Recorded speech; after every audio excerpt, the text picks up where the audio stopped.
중국의 사드 보복입니다. 네. 과연 우리 경제에 미칠 영향이 있는가?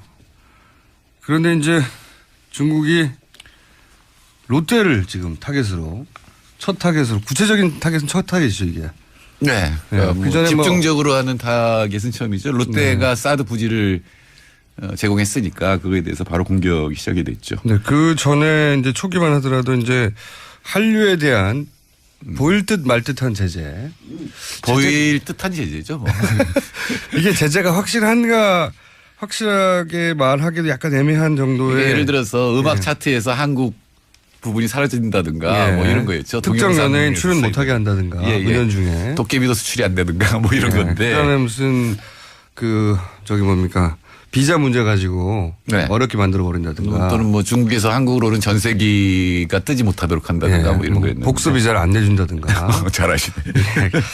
그런데 이게 딱히 보복은 보복인데 정부가 이건 확실히 보복입니다고 이제 특정하지 않더라도 빠져나갈 구멍이 있었다 치면 이번에는 그런 게 없어요. 이번에도 사실은 정부가 뭘 했다고는 안 보이는데 하여튼 롯데 면세점 홈페이지가 디도스 공격을 받았다. 이거 정부가 하진 않았을 거 아니에요. 제 말은 뭐냐면 우리 정부가 중국의 사드 보복이 진짜 구체적으로 이루어졌다라고 말하지 않더라도 빠져나갈 구멍이 있었는데 이제는 그렇지 않잖아. 그동안 우리 정부는 중국을 보복하지 않을 것이다라든가 왜냐하면 중국이 손해를 볼 거니까 안 할 것이다 이랬는데 경제 규모도 너무 커서 그러면 중국 피해도 너무 크다 이런 얘기도 했었고. 근데 사실은 그건 말이 안 되는 게 중국이 한국에 수출하는 비중이 한 4% 정도예요. 우리나라가 중국에 수출하는 비중은 25% 정도고. 그러니까 중국 전체 경제 규모에서 우리나라 쪽으로 중국이 보내는 건 4%고 우리 입장에서는 25%가 된다. 그다음에 수입은 그냥 중국이 한국에서 수입하는 거는 전체 한 10% 되는데 근데 일본, 미국, 유럽이 거의 비슷해요. 한 9% 10%거든요. 그러니까 한국에 수입을 안 하더라도 미국이나 일본이나 EU에서 수입하는 게 있으면 대체가 가능한 다는 얘기죠. 중국은 워낙 시장이 크니까요, 사실. 거기다 이제 또 중국의 정책이 중간재를 국산화하자는 거죠. 우리나라도 80년대부터 계속 일본에서 중간재를 수입하니까 그걸 국산화하자는 정책을 썼는데 중국도 이제 한 5년째 국산화하거든요. 그러니까 한국에서 수입을 안 하는 걸 오히려 국산화 정책으로 이용할 수 있거든요. 그러니까 중국이 손해를 볼 거기 때문에 한국에 보복하지 않을 것이다라고 하는 얘기는 엉터리라는 게 증명이 됐죠. 자, 이 롯데에 관해서 제가 이제 보도된 것만 정리를 해보자면 롯데가 이미 중국 내에 점포가 120개나 된답니다. 계열사로. 그렇죠. 굉장히 많아요. 백화점 5개, 마트 9개 뭐 이렇죠. 슈퍼도 있고. 근데 이제 우선 어제 면세점 홈페이지가 디도스 공격을 당해서 40억 정도의 피해가 발생했다. 그리고 롯데 계열사 매장에 대해서 일제 점검을 시작했다. 식품위생점검이라는 거 있잖아요. 그거 보통 대충 하잖아요. 근데 그걸 이제 꼼꼼히 하기 시작하면 이제 전부 걸리는 거죠. 맞습니다. 자. 우리나라에서도 이 식품위생에 관한 점검을 제대로 하기 시작하면 빠져나가기 힘든 식당이 대부분이거든요. 그렇죠. 근데 그걸 하겠다는 거고, 이거 시비를 걸기 위해 시비를 걸면 지금 빠져나가기 힘들거든요. 특히 이제 먼저 피해가 오는 건 온라인 쪽이에요. 온라인 쪽에서 이제 바로 폐쇄가 됐죠. 그리고 이제 신용장을 발급하는 조건을 변경했다. 신용장을 잘 안 내주겠다는 얘기겠죠?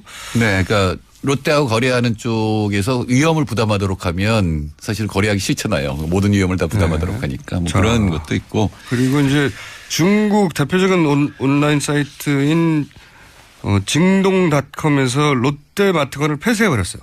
아하. 그리고 알리바바 굉장히 유명한 사이트죠. 중국에. 알리바바에서도 롯데 플래그십 숍을 폐쇄를 했습니다. 이거는 뭐 다른 이유가 없는 거죠.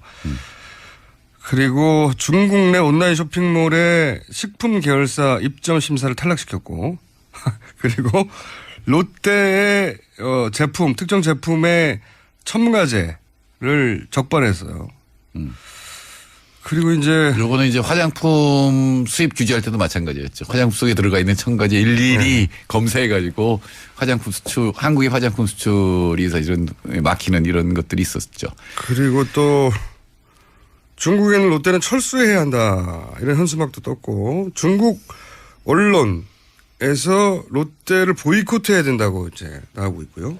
야, 이거 이렇게 전방위적으로 하면 기업으로서는 진짜 버티기 힘들거든요. 근데 뭐 이제 롯데뿐만 아니라 삼성과 현대도 어려울 것이다. 이게 환구시보라는 게 중국 관영 매체의 자매지거든요. 인민일보는 주로 공식적인 얘기를 하고 환구시보는 이제 그거에 대한 논평을 하는 훨씬 신문인데. 더 강하게 얘기합니다. 한국시보. 예, 그렇죠. 이제 그건 이제 들러리 서는 건데 거기서 이제 이 삼성이나 현대도 위험할 것이다 이렇게 얘기를 하고 있죠. 일단 첫 번째가 롯데가 타겟이 된 게 아무래도 이제 롯데 사드 부지. 예. 원래 골프장이었는데 그걸 사드 부지로 제공했다. 이 뉴스가 전해지면서 이게 일제히 지금 이게 우연히 발생했다고 절대 볼 수 없는 게 이게 일제히 발생하는 일이거든요. 롯데를 향한 네. 경제적 보복. 이례적으로 미국 국무부가 논평을 냈어요. 오늘 오다가 라디오 들으니까 네. 이 사드 보복하는 거는 중국이 보복하면 안 된다라는 식의 이게. 네. 그 미국에서는 설치해야 되니까요. 근데 이렇게 되면은 적자가 나지 않겠습니까? 네, 뭐 적자나죠. 그 롯데만 문제가 아니라 한국 수출이 25%니까 굉장히 위험하죠. 중국 전체가 지금 수입이 줄어들고 있어요. 한 마이너스 15% 이렇게 줄어들고 있는데 그중에 특히 이제 한국 제품들의 수입이 왕창 줄어들면 지금 우리 경제 성장률이 이제 1%대일 것 같은데 금년에 마이너스가 될 가능성도 있죠. 뭐 중국 6호도 못 오게 할 것 같고 어쨌든 첫 번째 타겟은 롯데가 됐습니다.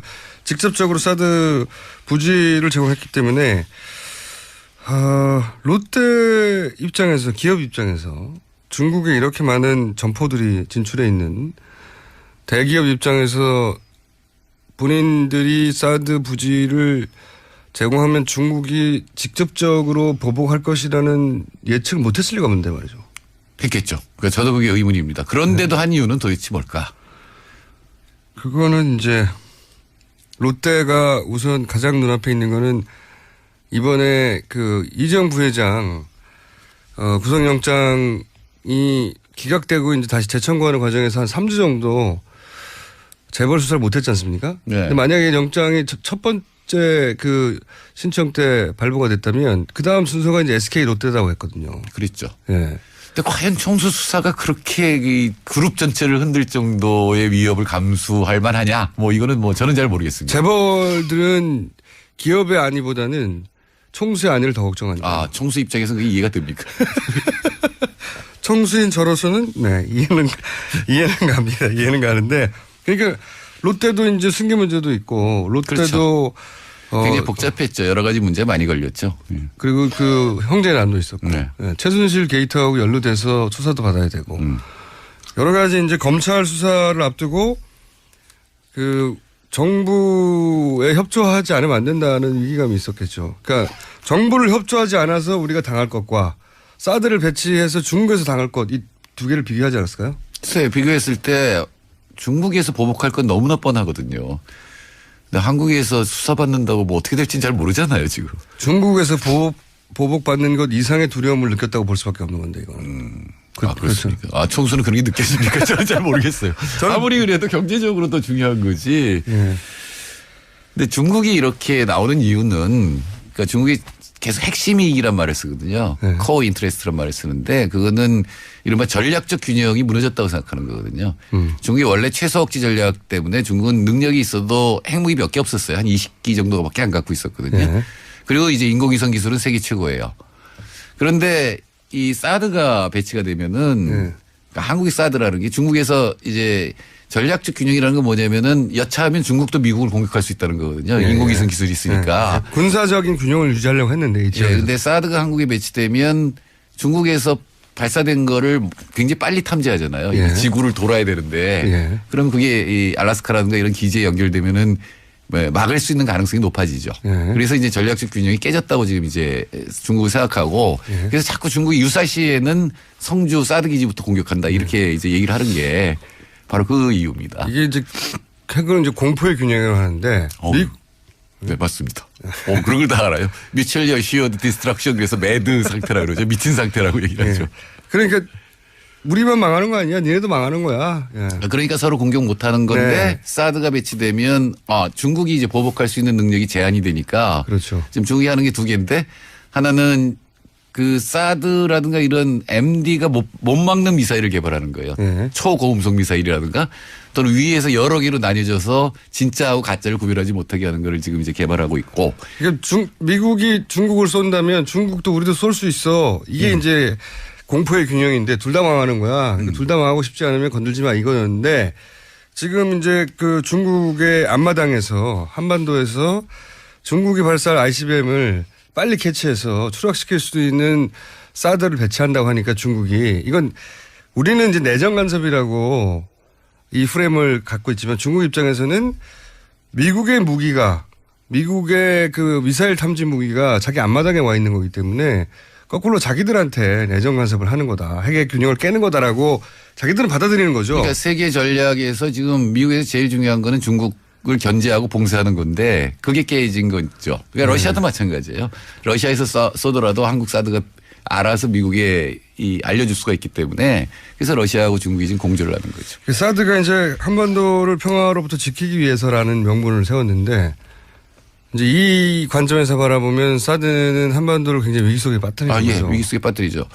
그러니까 북한이 자꾸 도발을 하는 이유는 중국하고 한국이 굉장히 가까워졌거든요. 예. 사실은 시진핑이 김정은을 한 번도 안 만났어요 그동안. 예. 박근혜는 5번 만나는 동안에 예. 한 번도 안 만났는데 이번에 이제 사드 배치가 본격화되니까 이제 북한하고 가까워지거든요. 그게 북한의 원래 전략입니다. 옛날에 김일성이 60년대 썼던 전략이에요.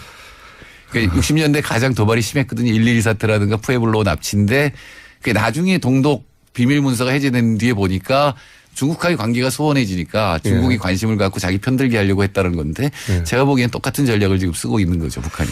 그렇죠. 그리고 그 사드가 그러면 진짜 우리 국방부가 얘기하듯이 북한이 남한으로 쏘는 미사일을 방어하는 수단이었으면 좋겠는데 실제로 이건 ICBM 잡는 거란 말이죠. 네. 북한이 우리한테 ICBM 쏠 리가 없지 않습니까?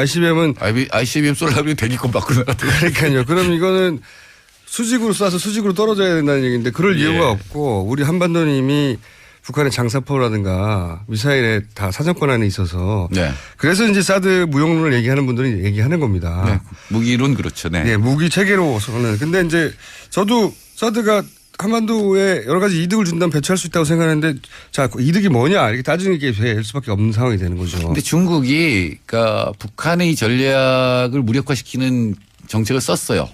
북한에 대한 석탄 수출을 금지했거든요. 근데 이 석탄 수출이 북한 수입의 40%예요. 그러니까 진짜로 경제 제재를 강화한 거죠. 그러니까 미국한테 신호를 보낸 거예요. 내가 북한 제재를 강화할 테니까 사드 배치하지 말아라는 거고 트럼프도 그런 얘기를 했어요. 이 정책 중에 여러 가지 정책 중에 하나의 옵션이라고 얘기를 했거든요. 그러니까 이건 협상의 여지가 있는 거거든요. 그런데 우리 정부가 막 앞장서서 빨리 사드 배치를 한다 그러니까 이건 보복을 좀 심하게 당할 것 같습니다. 그래서 저도 이제 중국에 있는 분들한테 간혹 얘기를 들어보면 우리가 느끼는 것보다 중국에서는 훨씬 더 심각하게. 그렇죠. 롯데만이 아니다. 앞으로 중국에 진출한 한국 대기업들이 굉장히 곤욕을 치르게 될 것이다. 그럼에도 불구하고 그에 상응하는 이득이 있으면 되는데 사드 배치를 해서 우리가 경제적으로나 안보 차원에서 이득이 뭐가 될지 저는 매우 의심스럽습니다. 매우.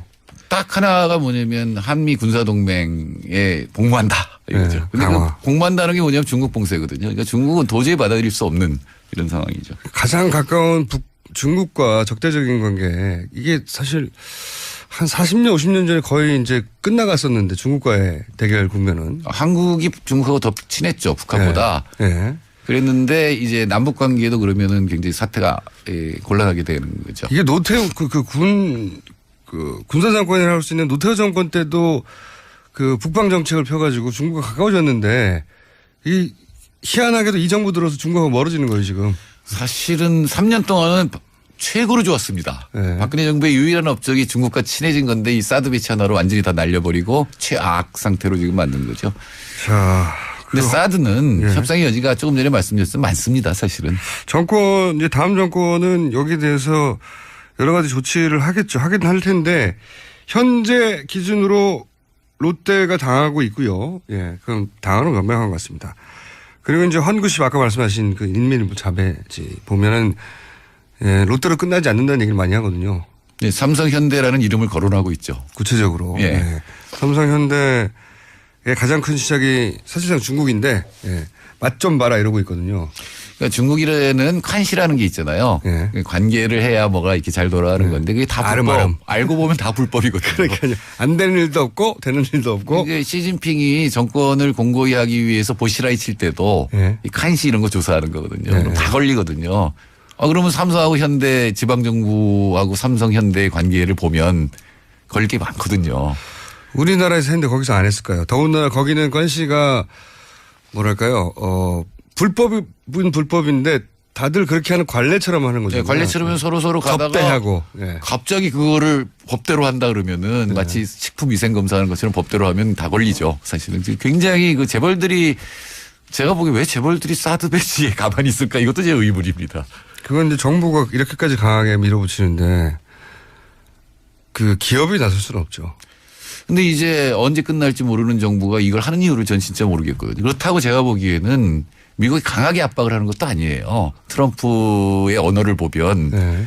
근데 왜 이렇게 빨리 할까 이게 정말 이해가 안 되는 일들이. 이권의 관점에서 볼 필요가 있습니다. 대선 후보들도 저는 잘 이해가 안 돼요.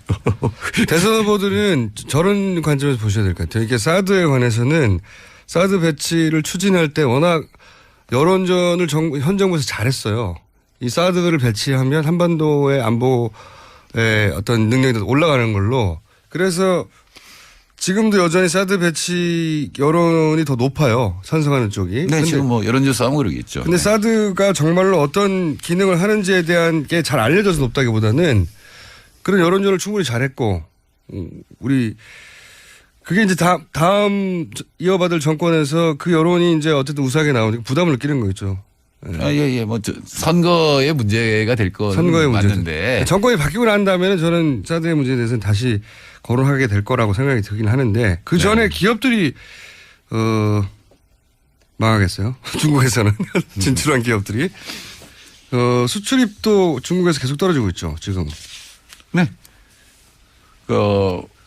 수출 아까 말씀드렸습니다만 25% 정도를 차지하는데 그러니까 25% 차지한다는 건 중국 수입 10% 줄면 전체 수출이 2.5% 준다는 얘기 아니에요. 그렇죠. 예, 그러니까 그게 타격이 직접 올 거라고 보여집니다. 이러면은 우리 전체 경제에도 상당한 타격이 있지 않겠습니까?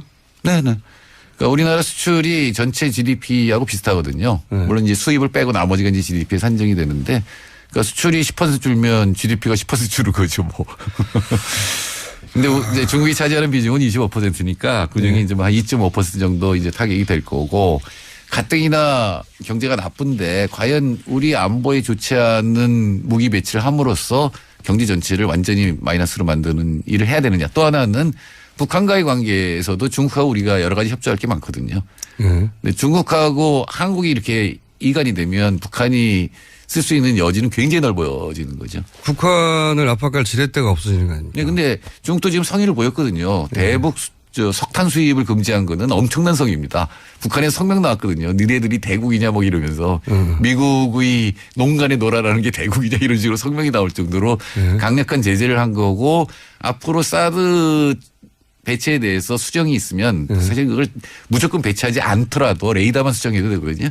그런 게 있으면 더욱더 강하게 제재해서 북한과 이제 협상을 하겠다 이런 게 이제 중국의 전략으로 보이는데 사드를 배치하게 되면 중국도 그렇게 나설 수 없거든요. 그러면 중국은 지금 군사적으로는 어쩌고 있습니까? 예를 들어서 지금 경제적으로 한국에 대해서 이런 재벌들, 중국에 진출한 재벌에 대해서 롯데를 필두로 해서 압박을 가하기 시작했는데 그런데 군사적으로는 사드 배치 가능성이 높아지니까 중국도 군사적으로 대처를 해야 될 거 아닙니까? 네. 그러니까 두 개죠. 하나는 사드에서 탐지를 하고 미리 미사일을 요격하려고 한다고 하더라도 그거를 뚫고 갈 수 있는 미사일을 개발하는 거죠. 이게 초고음속 미사일이라는 거 하나 하고. 군병제에 들어갔네요. 한마디 말해서. 예. 그러면 이제 이게 또 지금 바로 말씀하신 대로 중국이 이렇게 공격 능력을 높이면 일본도 높여요. 당연히 그렇겠죠. 예. 그럼 한국도 높여야 돼요. 왜 한국의 주적은 제가 보기에 북한보다 일본이 더 무서워요. 그러니까 중국이 더 무섭고. 우리가 왜 자꾸 북한만 바라보는지 저도 모르겠어요. 네, 사실은 그러니까 뭐 일본도 쉽게 뭐 공격을 하거나 이러지는 않겠지만 일본이 재무장화를 하면 우리도 무장을 해야 되거든요. 한반도 위기 상황이 생기면 그 일본의 자위대가 한반도에 들어올 수 있다는 거 아닙니까? 그렇죠. 일본이 주장하는 바이고 그게 지금 그걸 갖다 명시하려고 하는 거죠, 지금. 예. 그러니까 자위대가 자동으로 개입하도록 만드는 걸 명시하려고 하는 게 이제 한일 이제 군사협정 그리고 미국이 바라는 게 바로 그런 상태가 되는 거고. 그게 이제 우리 정부에서는 한반도에 그 자위대가 들어올 때는 한국 정부의 허락을 받아야 된다고 하지만 우리 정부의 주장이에요. 일본 얘기는 북한은 한국의 영토가 아니지 않냐. 거기 들어올 때 왜 우리가 허락을 받아야 되냐 이렇게 얘기하거든요. 그리고 북한이 실제로 일본을 위협하거든요. 그러니까 장거리 미사일 아니더라도 뭐 일본까지는 금방 미사일을 쏠 수 있으니까. 미국하고 일본이 이해는 맞아 떨어지죠. 미국이 한반도 유사시에 군사를 투입하는 것보다는 바로 가까이 있는 우방국 미국의 입장에서는 일본 군대가 북한에 들어가서 문제를 해결하면 미국 입장에서는 경비도 줄이고 인명피해도 줄이니까. 네, 그게 트럼프 전략이죠. 예. 지역 문제는 지역이 해결하고 너네들이 돈 내서 문제를 해결하라는 게 트럼프 외교의 큰 기조니까 일본으로서는 무장하기 굉장히 좋은 조건이 된 거예요. 우리 입장에서는 이게 황당한 일이 벌어지는 거예요.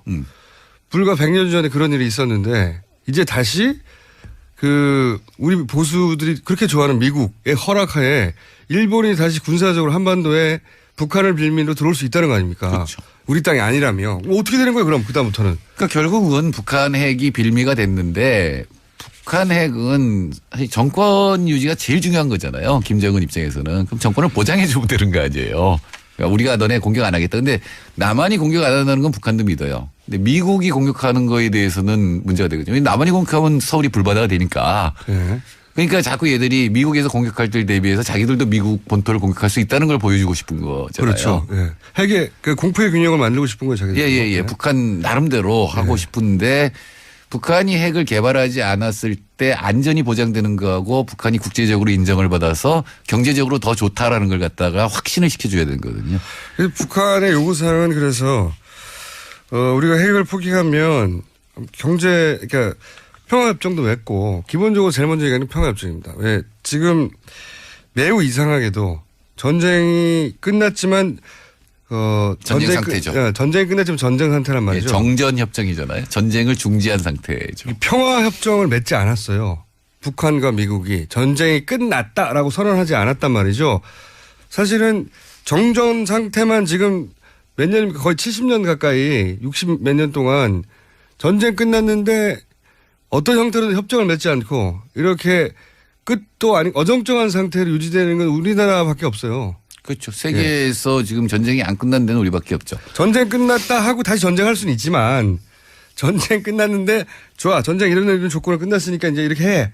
하고 협정을 아직도 맺지 않았어요. 되게 이상한 상태인 겁니다. 우리나라가. 그래서 전쟁 상태를 유지하니까 무기를 많이 팔 수 있죠. 미국에서는. 아직도 전쟁 중이니까. 네. 그리고 동아시아에서 긴장이 유지되는 거는 중국. 그러니까 북한이 핵 개발하면 북한이 미국을 위협한다고 하지만 미국이 제일 좋거든요. 그렇죠. 미국이 동아시아에 개입할 근거가 남중국해가 있고 그다음에 북한이 있거든요. 그러니까 중국은 어떻게 해서든지 북한이 좀 이런 걸 안 했으면 좋겠다라는 거고. 그렇죠. 미국이 개입할까 봐. 예. 그래서 여러 가지 이제 북한이 문제 삼는 게 여러 가지가 있는데 이제 군사 훈련하는 거 있잖아요. 예. 우리도 이제 또 봄에 할 건데 그것만 중지시켜도 자기들 동결할 수 있다라는 것까지 가고 있거든요. 그러면서 이제 미국하고 평화협정을 했잖아요. 예.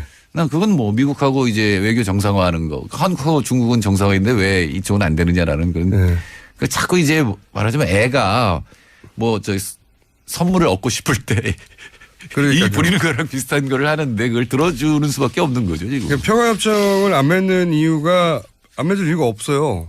북한하고 이 한반도의 평화를 원하면 평화협정 맺으면 되잖아요. 네.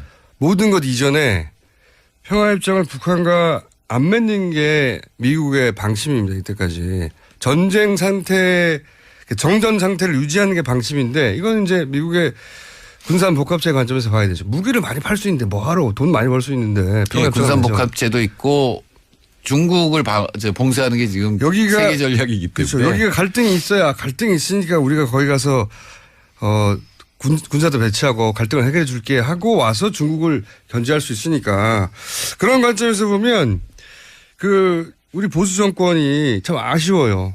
굉장히.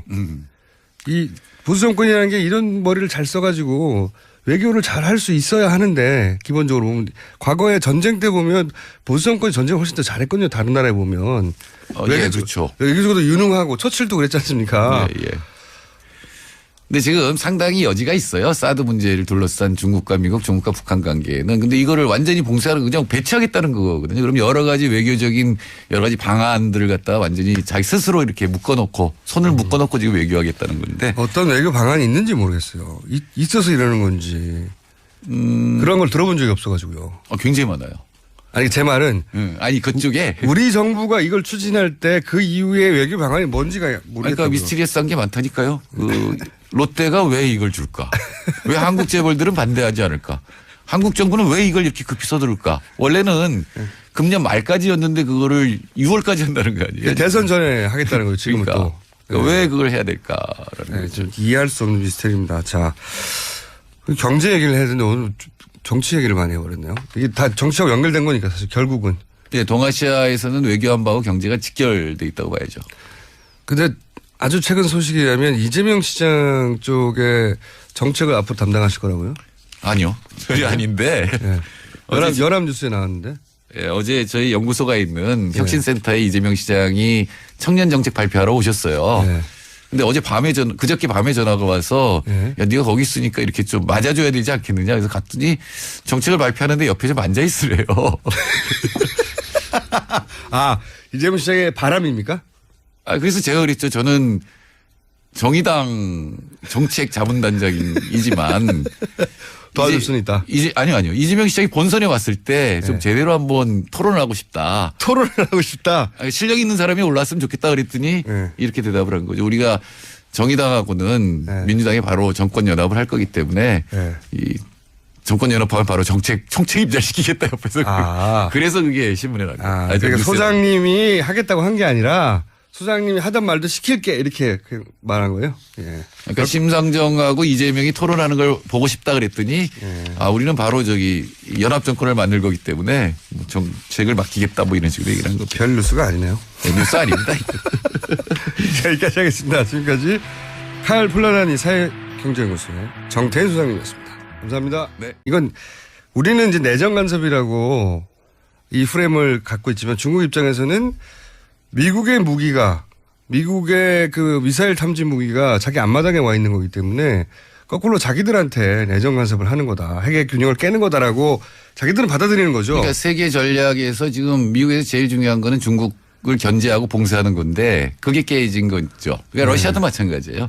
러시아에서 쏘더라도 한국 사드가 알아서 미국에 알려줄 수가 있기 때문에 그래서 러시아하고 중국이 지금 공조를 하는 거죠. 사드가 이제 한반도를 평화로부터 지키기 위해서라는 명분을 세웠는데 이제 이 관점에서 바라보면 사드는 한반도를 굉장히 위기 속에 빠뜨리는 거죠. 위기 속에 빠뜨리죠. 그러니까 북한이 자꾸 도발을 하는 이유는 중국하고 한국이 굉장히 가까워졌거든요. 사실은 시진핑이 김정은을 한 번도 안 만났어요 그동안.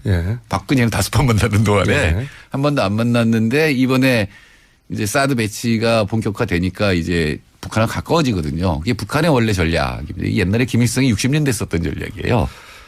그러니까 60년대 가장 도발이 심했거든요. 1.12 사태라든가 푸에블로 납치인데 그게 나중에 동독 비밀 문서가 해제된 뒤에 보니까 중국과의 관계가 소원해지니까 중국이 관심을 갖고 자기 편들게 하려고 했다는 건데 제가 보기엔 똑같은 전략을 지금 쓰고 있는 거죠. 북한이. 그렇죠. 그리고 그 사드가 그러면 진짜 우리 국방부가 얘기하듯이 북한이 남한으로 쏘는 미사일을 방어하는 수단이었으면 좋겠는데 실제로 이건 ICBM 잡는 거란 말이죠. 네. 북한이 우리한테 ICBM 쏠 리가 없지 않습니까? ICBM 쏘려면 대기권 밖으로 나갔다. 그러니까요. 그럼 이거는 수직으로 쏴서 수직으로 떨어져야 된다는 얘기인데 그럴 이유가 없고 우리 한반도는 이미 북한의 장사포라든가 미사일에 다 사정권 안에 있어서 그래서 이제 사드 무용론을 얘기하는 분들이 얘기하는 겁니다. 네. 무기론 그렇죠. 네. 무기 체계로서는. 근데 이제 저도 사드가 한반도에 여러 가지 이득을 준다면 배치할 수 있다고 생각하는데 자, 이득이 뭐냐 이렇게 따지는 게 될 수밖에 없는 상황이 되는 거죠. 근데 중국이 그러니까 북한의 이 전략을 무력화시키는 정책을 썼어요. 북한에 대한 석탄 수출을 금지했거든요. 근데 이 석탄 수출이 북한 수입의 40%예요. 그러니까 진짜로 경제 제재를 강화한 거죠. 그러니까 미국한테 신호를 보낸 거예요. 내가 북한 제재를 강화할 테니까 사드 배치하지 말아라는 거고 트럼프도 그런 얘기를 했어요. 이 정책 중에 여러 가지 정책 중에 하나의 옵션이라고 얘기를 했거든요. 그러니까 이건 협상의 여지가 있는 거거든요. 그런데 우리 정부가 막 앞장서서 빨리 사드 배치를 한다 그러니 문제 많이 걸렸죠. 그리고 그 형제난도 있었고 최순실 게이트하고 연루돼서 조사도 받아야 되고 여러 가지 이제 검찰 수사를 앞두고 그 정부에 협조하지 않으면 안 된다는 위기감이 있었겠죠. 그러니까 정부를 협조하지 않아서 우리가 당할 것과 사드를 배치해서 중국에서 당할 것 이 두 개를 비교하지 않았을까요? 글쎄 비교했을 때 중국에서 보복할 건 너무나 뻔하거든요. 근데 한국에서 수사받는다고 뭐 어떻게 될지는 잘 모르잖아요 지금. 중국에서 보복받는 것 이상의 두려움을 느꼈다고 볼 수밖에 없는 건데 이거는. 그렇습니까? 그렇죠. 총수는 그런 게 느껴집니까? 저는 잘 모르겠어요. 아무리 그래도 경제적으로 더 중요한 거지. 예. 근데 중국이 이렇게 나오는 이유는 그러니까 중국이 계속 핵심 이익이란 말을 쓰거든요. 네. 코어 인트레스트란 말을 쓰는데 그거는 이른바 전략적 균형이 무너졌다고 생각하는 거거든요.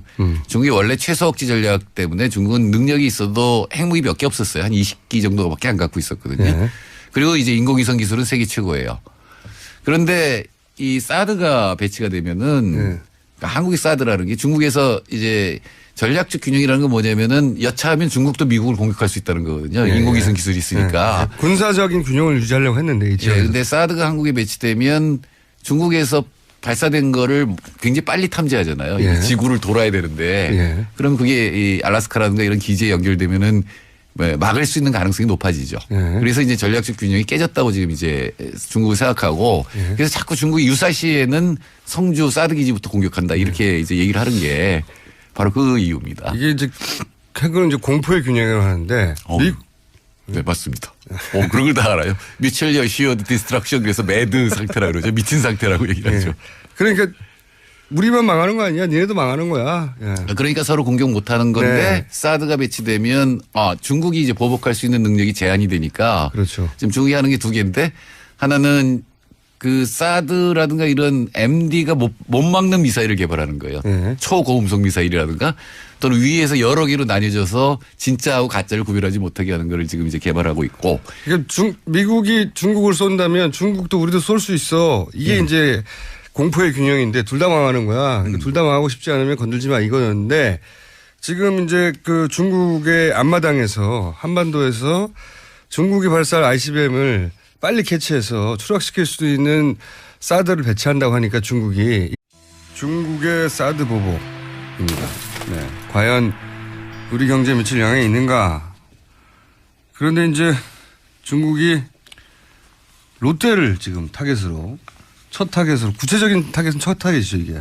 네. 그전에 집중적으로 하는 타겟은 처음이죠. 롯데가 사드 부지를 제공했으니까 그거에 대해서 바로 공격이 시작이 됐죠. 네, 그 전에 이제 초기만 하더라도 이제 한류에 대한 보일 듯 말 듯한 제재. 보일 듯한 제재죠. 뭐. 이게 제재가 확실하게 말하기도 약간 애매한 정도의. 예를 들어서 음악 차트에서 한국 부분이 사라진다든가 뭐 이런 거였죠. 특정 연예인 출연 못하게 한다든가 공연 중에. 도깨비도 수출이 안 되든가 뭐 이런 건데. 그다음에 무슨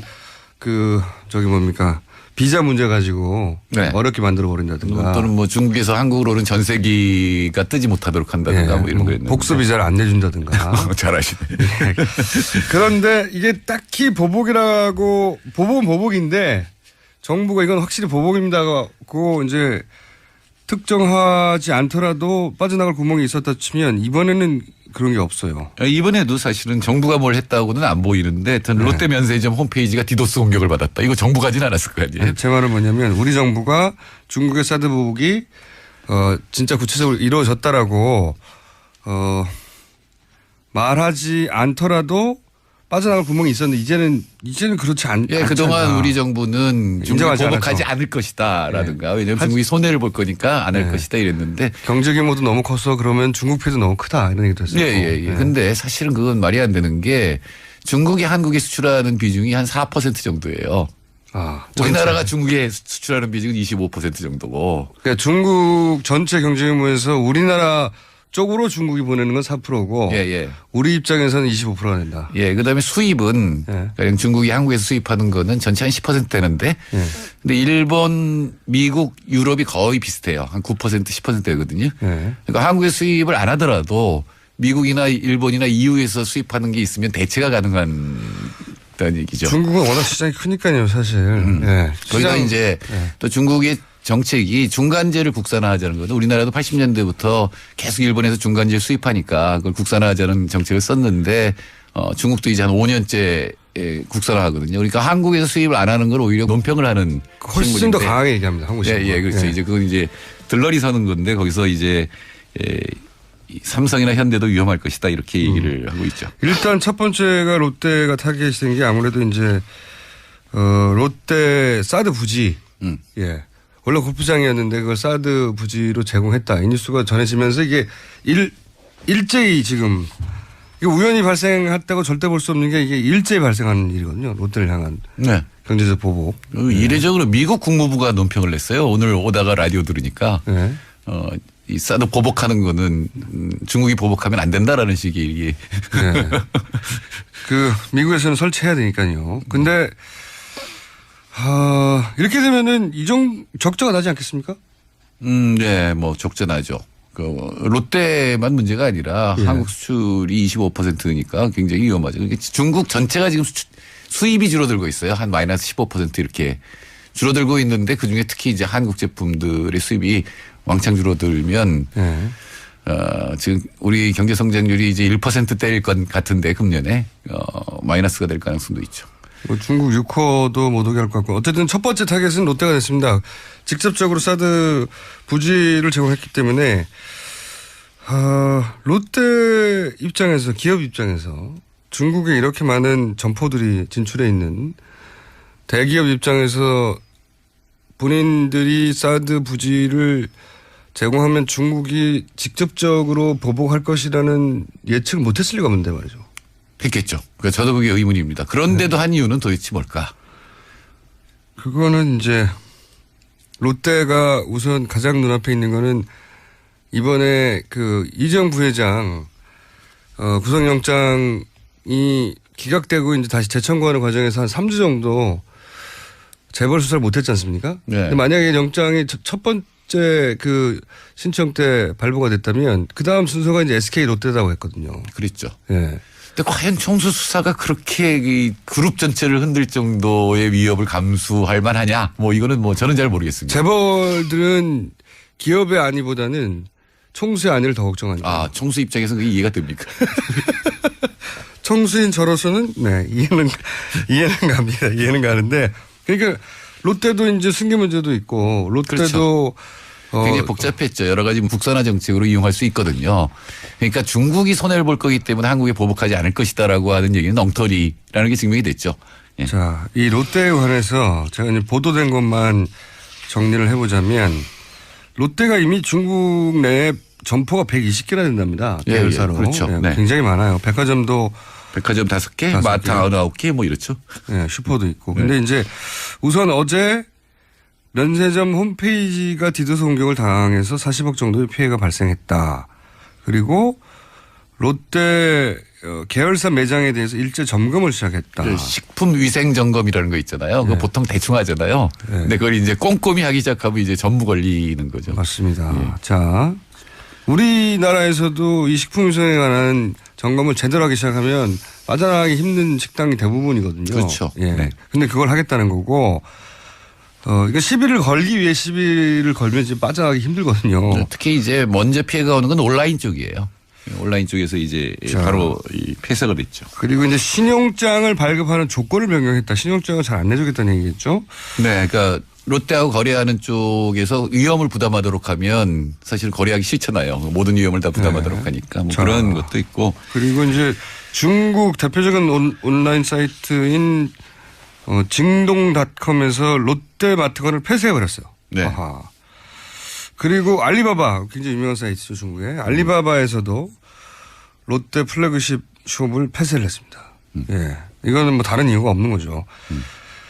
그리고 중국 내 온라인 쇼핑몰의 식품 계열사 입점 심사를 탈락시켰고 그리고 롯데의 제품, 특정 제품의 첨가제를 적발했어요. 그리고 이제 요거는 이제 화장품 수입 규제할 때도 마찬가지였죠. 화장품 속에 들어가 있는 첨가제 일일이 검사해가지고 화장품 수출, 한국의 화장품 수출이 사실은 막히는 이런 것들이 있었죠. 그리고 또 중국에는 롯데는 철수해야 한다. 이런 현수막도 떴고 중국 언론에서 롯데를 보이콧해야 된다고 이제 나오고 있고요. 야, 이거 이렇게 전방위적으로 하면 기업으로서 진짜 버티기 힘들거든요. 근데 뭐 이제 롯데뿐만 아니라 삼성과 현대도 어려울 것이다. 이게 환구15라는 게 예. 중국 관영 매체의 자매지거든요. 예. 인민일보는 주로 공식적인 얘기를 하고 환구15는 이제 그거에 대한